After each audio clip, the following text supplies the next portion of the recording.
इन 5 अवसरों पर चुप रहने में ही समझदारी है।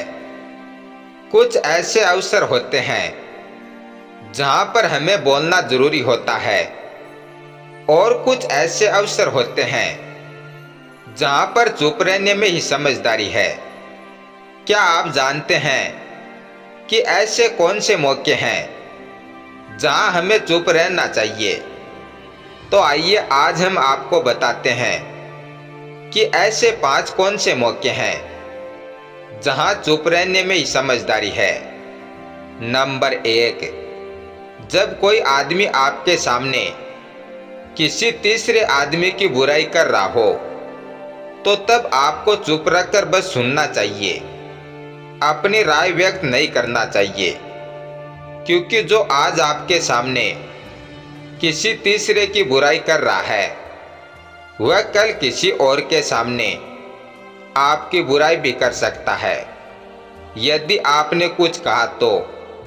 नंबर 2, अधूरा सच। यदि आपको किसी घटना या किसी विषय पर अधूरी जानकारी है तो चुप रहना ही उत्तम है, क्योंकि अधूरा ज्ञान बड़ा घातक होता है।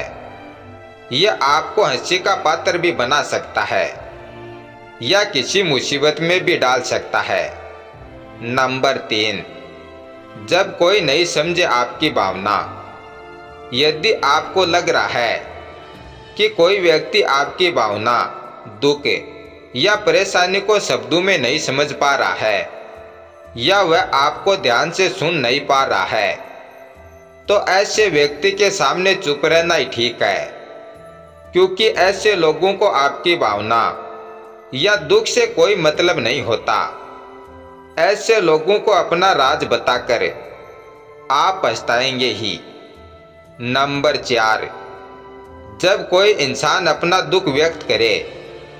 यदि कोई इंसान अपने दुख या परेशानी को आपको बता रहा है तो इसका मतलब यह है कि वह आपको अपना समझ रहा है।